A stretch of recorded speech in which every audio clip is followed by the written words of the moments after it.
I think I can make a pretty safe assumption here, but just for the record, are you a Star Wars fan? Oh yeah. I mean, I think I think it would be very difficult to make a film like this and to really live George Lucas, 15 hours a day, 7 days a week for 3 solid years without being a fan. I mean, I do have a particular relationship with this project. I mean, as a documentary filmmaker, I always certainly immerse myself in anything that I do. And so even if I'm not a fan in the first place, I find a way to become a fan. I find a way to become really interested in the topic. But this was definitely something that started as as a passion when I was a kid, and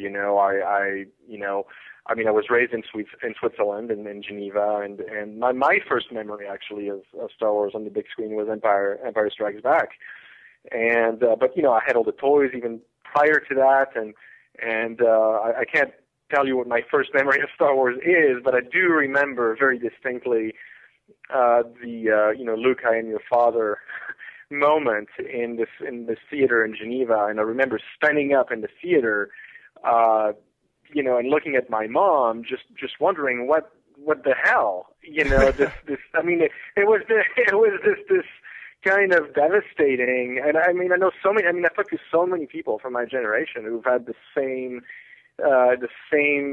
moment, literally, of being transformed, by watching those films, and then you're hooked for the rest of your life. It's very interesting how affecting these movies were, and I think that's what, I hope that George realizes, without a bit of irony or cynicism at all, because I know his fans must drive him crazy, but I hope he realizes how profoundly he has affected our generation, and what an amazingly beautiful thing that is. Your film premieres next month at the South by Southwest Film Festival. Any idea when more of us are going to get to see it? Yes, I do, but unfortunately, I can't tell you right now. It's just one of those situations where we've been invited by a number of festivals. I mean, invitations literally happen every day. Unfortunately, it's tricky for us because we have to limit ourselves to a certain amount of festivals, prior to sales and distribution. As we want this to be a theatrically viable film. So we've committed to 3 additional really substantial film festivals. That's all I can tell you right now. We've unfortunately had to turn down a number of offers. We're probably going to commit to a few more. But right now we're kind of trying to stick to the big ones and kind of strategizing accordingly. But certainly we want to make sure that this is a film that fans everywhere will eventually get a chance to see. The fans have made it very, with a lot of passion and really around the world. So, we're working very hard, to make this happen. It just has to be done under the right circumstances. All right. Is there anything else you'd like to say about your movie? I think that's it. Just really want to encourage people to go to our website, peopleversusgeorge.com.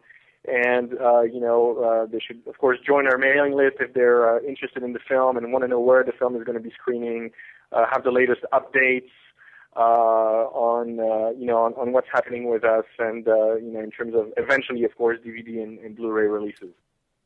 All right, and I have to ask one last question. Does Han shoot first? Hey, if you ask me the question, of course, that's a no-brainer. But that's an interesting little debate that we obviously had to explore in the film, and I think there's about 5 minutes in the film dedicated specifically to the Han shot first question. So people will have to make up their own mind. All right, well, sounds great, Alexandre. Thank you very much. Thank you so much. That was Alexandre Philippe. His documentary, The People vs. George Lucas, premieres at this month's South by Southwest Film Festival. For the text version of this interview, as well as more sci-fi interviews and news interviews, visit scifiblock.com.